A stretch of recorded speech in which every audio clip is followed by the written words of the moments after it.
este tema que muchas veces diferentes pacientes, personas, consultan, critican o tienen dudas.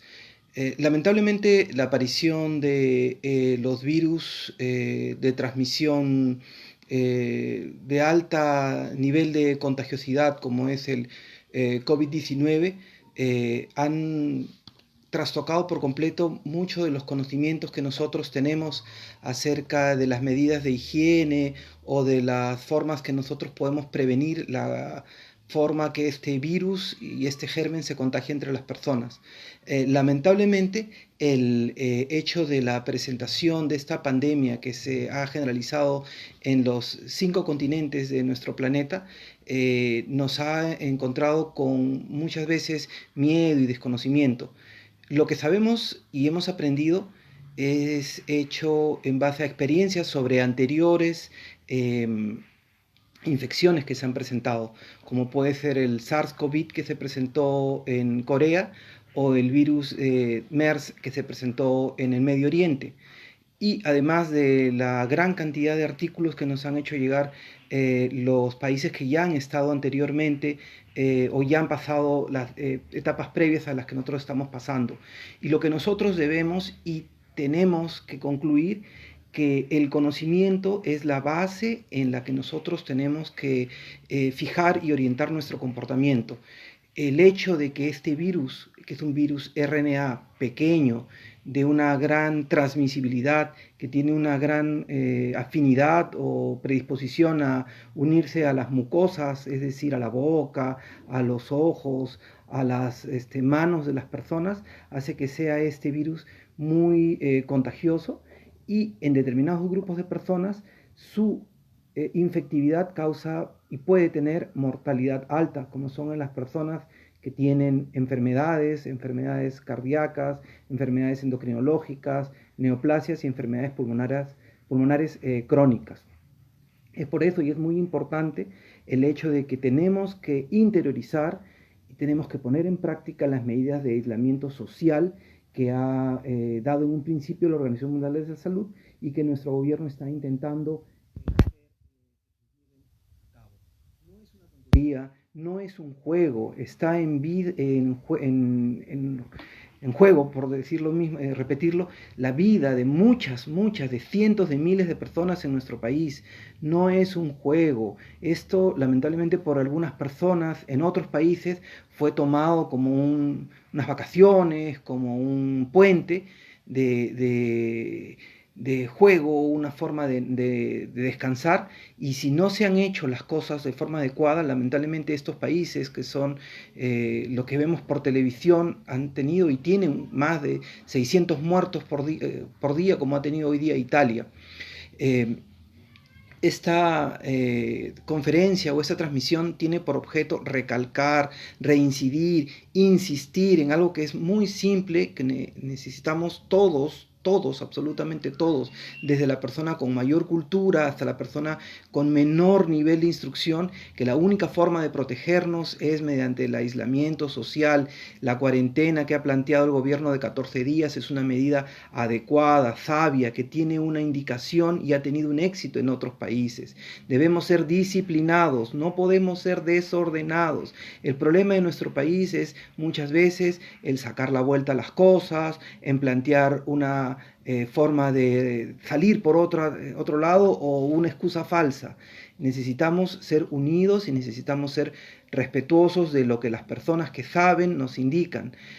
Vamos a pasar ahora a resolver algunas de las preguntas que me han hecho llegar y sobre esto vamos a intentar aclarar algunos puntos. Una de las primeras preguntas que me han hecho llegar es sobre el hecho de los síntomas que presenta esta enfermedad, el COVID-19. La enfermedad puede ser asintomática en casi un 75-80% de las personas, pero en las personas que son sintomáticas, el síntoma principal o los síntomas principales que pueden llevar a una persona a hospitalizar son fiebre continua. La fiebre debe durar más de 24-48 horas. La presencia de tos continua, no una tos simple ni una garraspera. Y la presencia de congestión, decaimiento y dolores diversos. Es importante tener en cuenta que existe un gran grupo de personas que son los portadores sanos o portadores asintomáticos, gente que aparentemente está sana, pero que transmite, y esta enfermedad es muy fácil de ser transmitida si es que uno no toma las medidas tanto de aislamiento social como de higiene de manos, y en el personal de salud el uso de medidas de bioprotección. La bioprotección en el personal de salud debe incluir mascarillas que al menos tengan una condición de factor NIOSH N95, uso de lentes y demás material que se utiliza en casos de enfermedades de alto nivel infectocontagioso. Es muy importante que nosotros tomemos en cuenta esto, ya que lamentablemente el virus se aerosoliza. ¿Qué significa? Que las gotas que nosotros producimos al hablar, al estornudar, al toser, se hace un aerosol que queda un tiempo en el aire en una circunferencia de donde ha estado la persona. Es por eso importante una distancia mínima. Y es por eso importante que mientras menos estemos en grupos sociales, en actividades como pueden ser fiestas, conciertos, como puede ser estar en grupo en la calle, esto se evite. Este virus sí se aerosoliza, sí permanece en el aire un tiempo, y si nosotros respiramos donde una persona ha tosido, donde una persona ha escupido, donde una persona ha estornudado, podemos inhalar este virus y ser portadores de este germen y ser contagiantes a personas que queremos mucho. Vamos a pasar con la segunda pregunta de Aime Coras. Me habla que tiene un niño de 9 años que tiene una medicación habitual del asma que incluye broncodilatadores y corticoides inhalados. Las indicaciones de la Sociedad Americana de Tórax y de la Sociedad Peruana de Neumología dicen que si es su medicación habitual no debe de descontinuarse, debe continuarse, porque una exacerbación puede tener un factor de confusión para el manejo de estos pacientes y también ser un punto de entrada para un manejo inadecuado. No debe haber automedicación, no debe de usarse medicamentos que uno no utiliza para el control del asma en forma regular. Voy a pasar a la siguiente pregunta de Elizabeth Serrano. Ella me plantea que se ha vacunado con una de las 2 vacunas que existen para el neumococo. La vacunación para neumococo se hace en pacientes o en personas que tienen un factor de riesgo para desarrollo para neumonía, y en forma global, general, se indica como factor preventivo para la neumonía bacteriana.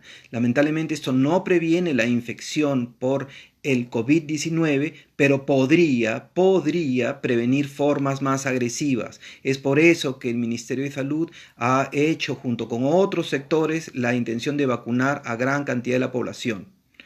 ¿Se podría hacer un refuerzo? Sí, probablemente, pero más adelante, dependiendo del caso del paciente, dependiendo de la condición del paciente.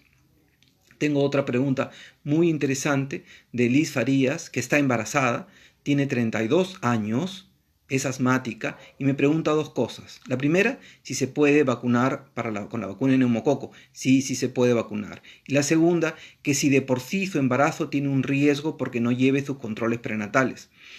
Es una pregunta difícil porque el encargado debería ser tu ginecobstetra tratante o el obstetra que te trata.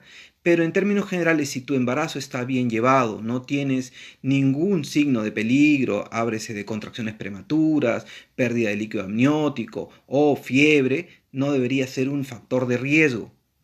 La siguiente pregunta es de Alexander Soto. Me habla que es un paciente asmático y que está sintiendo que le falta el aire, que siente el aire en la boca del estómago y que siente opresión. Es muy importante saber diferenciar los signos propios de nuestras enfermedades, como es el asma, en el que puede haber transitoriamente sensación de falta de aire, y los signos que pueden presentarse por la ansiedad. Todos, absolutamente todos, estamos bajo una gran presión psicológica. No es raro que uno por esta presión haga lo que se habla en medicina, la somatización, es decir, manifestar signos de ansiedad que pueden ir como sensación de falta de aire, opresión en el pecho, dolor de cabeza. Si estos signos no son signos de peligro, como puede ser fiebre, una tos continua, no deberían ser parte del espectro que podríamos pensar de la enfermedad infecciosa viral COVID-19.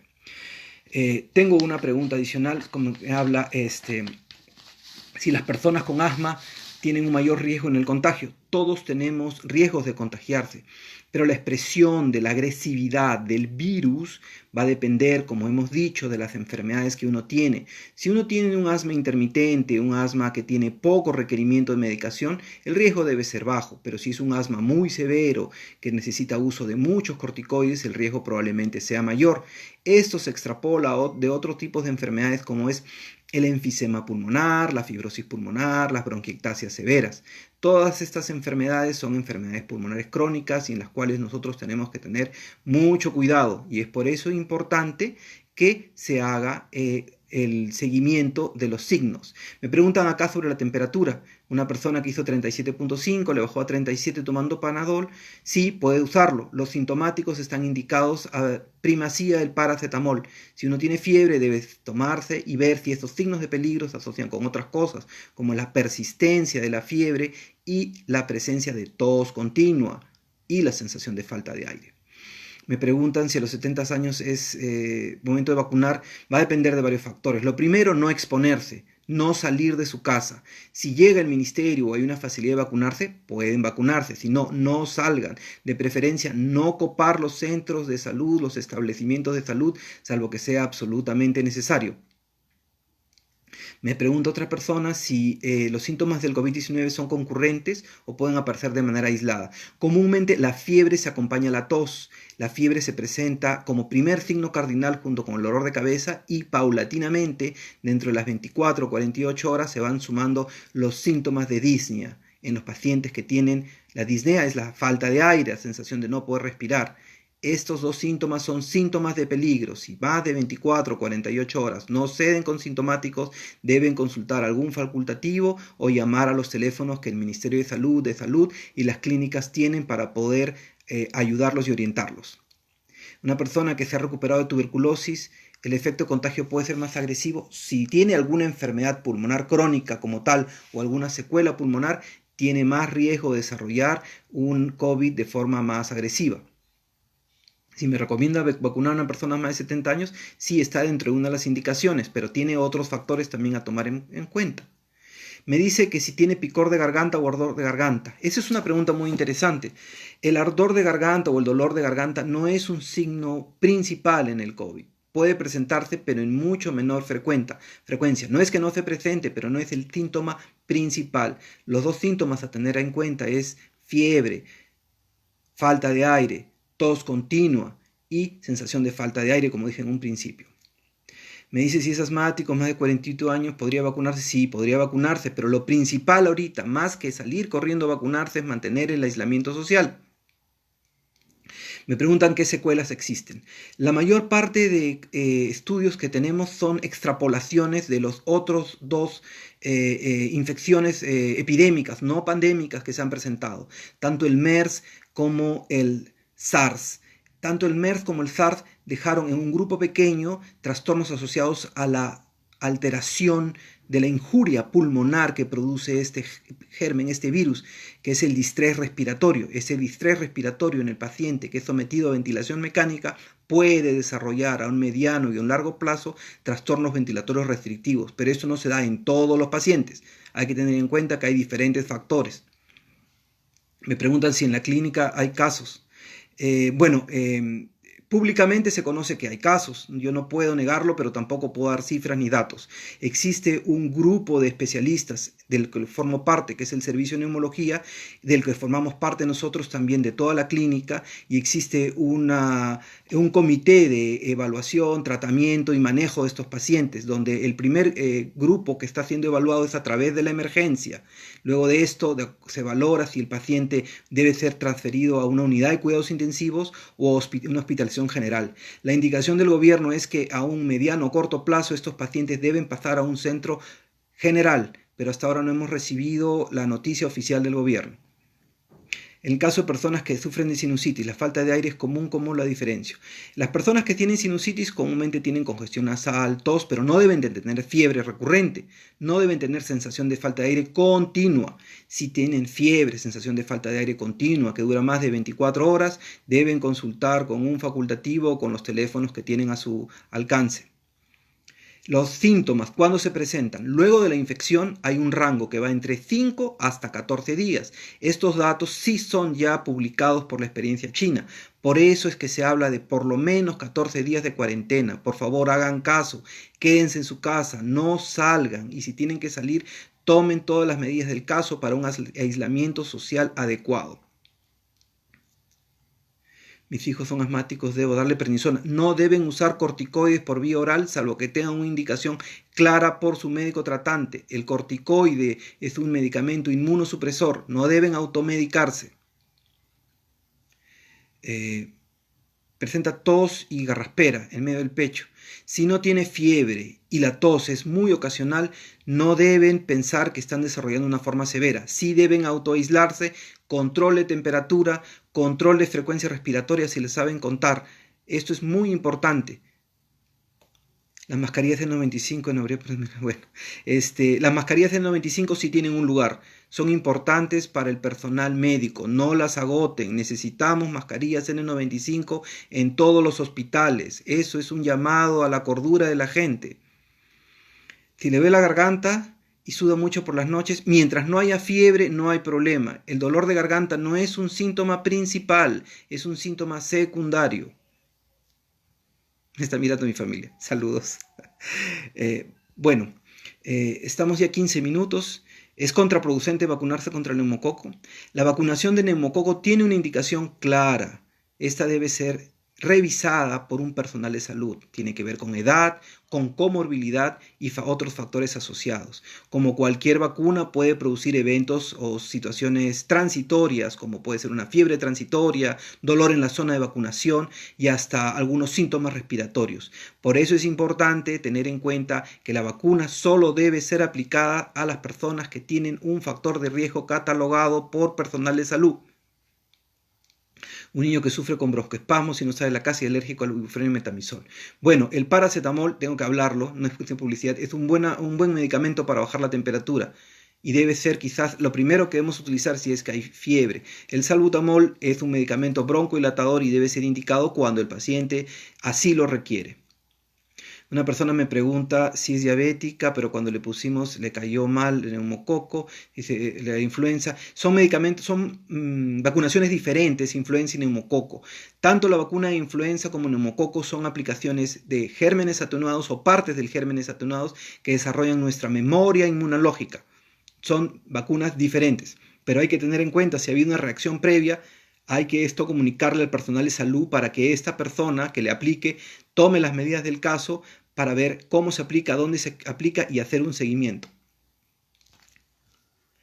Hablan de 37,1 y 37,5. No es una temperatura para preocuparse. Los niños son los que menos hacen manifestaciones severas del COVID, pero son, al igual que en otros tipos de infecciones virales, agentes de contagio. Por eso es importante que no salgan a jugar pelota, que no salgan al parque, que no salgan a montar bicicleta. Sé por buena fuente que hay personas que no tienen un conocimiento o que por lo menos se han dado cuenta que dejan a sus hijos salir. No deben de salir. Comúnmente me dice tiene moco, tiene frío. Mientras no haya fiebre, no es un caso severo. Puede haber casos severos sin fiebre, pero son de un porcentaje muy bajo. Me preguntan que si el fluticasona preventivo... Bueno, la indicación de su medicación la debe dar su médico tratante que conoce su problema asmático. Si usted usa regularmente un inhalador, úselo como se le ha indicado su médico y si tiene alguna duda, consulte con un médico. Hay muchos colegas que se han ofrecido voluntariamente en Facebook para dar orientaciones. Me habla que tiene 37,3, un niño de 9 años... Mantenerlo con sintomáticos y solamente evaluar si tiene algún otro factor de riesgo como falta de aire y tos continua. Sería mejor ponerse vacuna de neumococo. Bueno, la indicación de vacunación es en población de riesgo.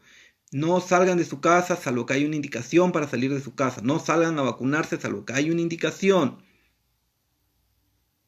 Sí puede vacunarse después del coronavirus, esto va a pasar, estadísticamente esto tiene que pasar, pero para que pase sin que haya cientos de miles de muertos, todos tenemos que poner la mano, esto no es una broma. Sé por buena fuente que en algunos lugares fuera de Lima la gente se pasea por la plaza de armas, se burlan de los que están haciendo las medidas de prevención. Esto no es una broma, la gente se muere de esto. Ténganlo en cuenta, pero si todos nos unimos, todos colaboramos, hacemos las medidas de aislamiento social, las medidas de higiene, esto va a pasar.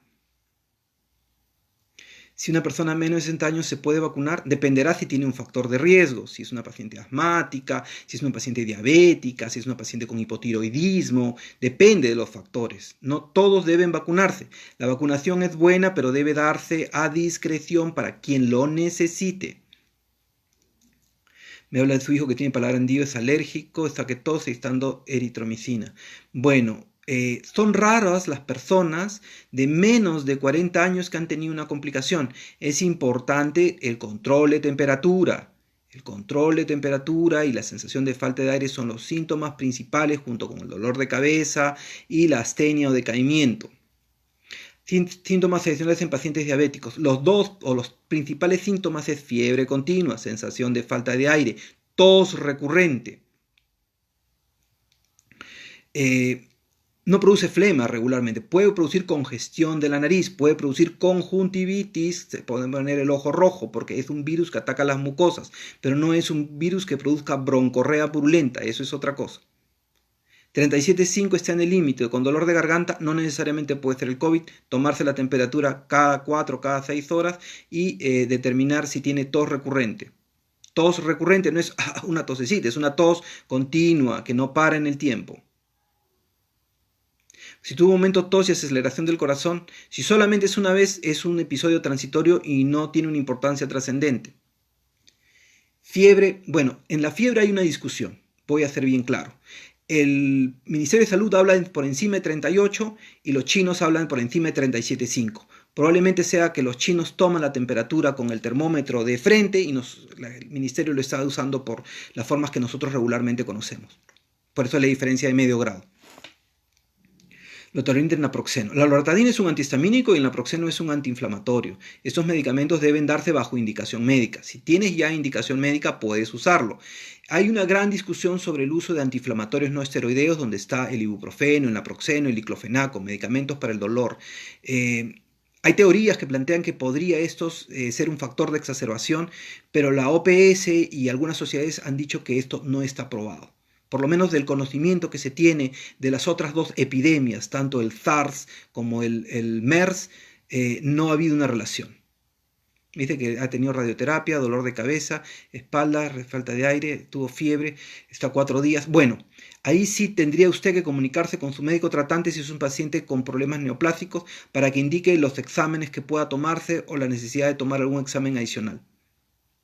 No, ninguna nebulización casera es útil. No, eso lesiona la vía respiratoria. Esas cosas que usaban los papás, los mamás de ponernos agua caliente, lesiona la vía respiratoria. Ni usar ningún tipo de alcanfor, mentol chino, todo eso puede dañar la vía respiratoria. No lo hagan. Dolor de pecho. El dolor de pecho tiene múltiples cosas y es una área de mucho hablar. No es un criterio absoluto para pensar que tengas el COVID. Tiene que manifestarse con síntomas, como digo, fiebre, tos, sensación de falta de aire. Sí, creo que la información tiene que ir junto con la formación. La información para personas puede contribuir lamentablemente a una distorsión de la realidad. Es por eso que hemos aceptado participar en esta conferencia, porque lo importante es poder orientar. No existe una megadosis de una vitamina, ni una dieta que alcaliniza el pH, ni vacunas a diestra y siniestra que curen la enfermedad. Lo que debe hacer las personas es mantener la prevención con el aislamiento social, lavado de manos y el uso de medidas de bioseguridad por el personal de salud. No debe de dejarse de diagnosticar un paciente que lo requiere. Es algo que también a nosotros los médicos nos duele y lo quiero decir en público, que necesitamos más medios de diagnóstico. Ese es mi pedido. Y una persona dice que tiene dolor en el pecho al lado izquierdo al momento de respirar. Bueno, el dolor torácico no necesariamente es una manifestación. Tiene que ir acompañado de otros síntomas, como es fiebre recurrente. La fiebre no baja, comúnmente no baja, y la sensación de falta de aire es continua. Depende también de la edad. Si tienes menos de 40 años, las posibilidades de que te dé algo son menores, salvo que tengas una comorbilidad. Comorbilidad es si eres asmático, si eres diabético, si has tenido una enfermedad pulmonar previa. Me preguntan si dormir con el ventilador directo al cuerpo genera un cuerpo cerrado con infección urinaria. Bueno, lo ideal es mantener una temperatura estable al dormir. La circulación de aire es importante. Las infecciones urinarias se deben a diversos factores, desde factores anatómicos hasta factores medioambientales de la persona. No puedo hablar sobre eso. Si sobre el resfriado puede cogerse el COVID, es una pregunta difícil. Es una pregunta difícil y en la cual yo me puedo decir que no tengo data para poder decir si hay una puerta de entrada previa. Pero ¿qué cosa se sabe? Se sabe de que el COVID permanece en superficies que no son limpiadas hasta varios días. Puede permanecer en superficies metálicas, puede permanecer en el piso, puede permanecer en áreas que no han sido limpiadas. ¿Qué medios podemos usar? Los medios que tienen cloro son importantes, los medios que tienen amonio cuaternario también son importantes, el jabón puede hacerlo y el alcohol. Y pasan, no es al minuto inmediatamente que desaparece, pasan minutos. Es por eso importante el lavado de manos, que sea un lavado de manos continuo. 37.5 está en el límite, no puedo decir solo tomártela en forma continua la temperatura. Bueno, todo va a pasar. Perú ha pasado por diversas epidemias. Yo pude formar parte del grupo de la Clínica San Pablo que participó en la evaluación, manejo y tratamiento de los pacientes con la neumonía H1N1 junto con el doctor Matsuno y otros colegas. Y esto se fue. Pero tuvimos que pasar gran dificultad con los pacientes en ventilador y con las secuelas. Va a pasar, esto biológicamente no se va a mantener en el tiempo, pero para que este paso sea menos doloroso, sea más rápido, tenemos que ser conscientes. Pacientes operados hasta 4 años. Bueno, lamentablemente las personas con problemas oncológicos son más susceptibles y hay que tener por eso mucho más cuidado. Si una persona es joven, tiene 20 años, tiene 25 años, dirá, bueno, estadísticamente no me va a dar, pero yo se lo voy a llevar a mi abuelo, se lo voy a llevar a mi tío, se lo voy a llevar a mi amigo. Por eso es importante la solidaridad. No seamos necios, no nos comportemos como siempre nos han calificado a los países del tercer mundo, desordenados, indisciplinados, poco afecto a las cosas. Podemos hacer cosas mejor que otros países y lo hagámoslo. A ver, sobre los cambios climáticos, es una buena cosa. Hubo en principio una discusión, pero se sabe que por encima de los 25 grados de temperatura y una saturación de vapor de agua por encima de 60, el virus es menos presente, hay menos infectividad. Es por eso que ha habido menos presencia en determinadas zonas. Ojalá, y lo digo en forma global, sea algo que ayude a nuestro país. Esparcir alcohol, no, eso no te va a solucionar esparcir el alcohol. Lo que te puede ayudar si eres una personal de salud es lavarte las manos, usar alcohol, usar algún mecanismo de bioprotección como son las mascarillas, que sí son útiles. Las mascarillas son útiles. Rinitis crónica, y en ese día me congestiona la nariz, tengo raspera, puedo tomar. Sí, puede tomar su medicación regular, sus antialérgicos normales, no hay ningún problema. ¿Tuvo un paciente de neumonía hace 2 años con ventilación mecánica? ¿Tiene factor de riesgo? Sí, tiene factor de riesgo. Gracias. Diabética, dolor de garganta no es el principal. Lamentablemente el uso de la mascarilla en algunas personas da un poco de dolor de garganta, así que es lo que hay. A ver, hay gente que es asintomática, que no va a presentar ningún síntoma y es portadora. Estamos hablando de dos cosas. El 80% no va a tener grandes síntomas, pero el 20%, la gente que sí requiere tratamiento, sí requiere evaluación, es la gente que tiene fiebre continua. Es por eso, porque no se puede separar tan fácilmente la paja del trigo, es que todos debemos hacer aislamiento para que esos 14 días del desarrollo de la enfermedad se den en casa y que no seamos contagiosos. Esa es la racionalidad de tomar 14 días. Bueno, depende del nivel de alergia, ¿no? Hay alérgicos muy severos y hay patrones de alergia.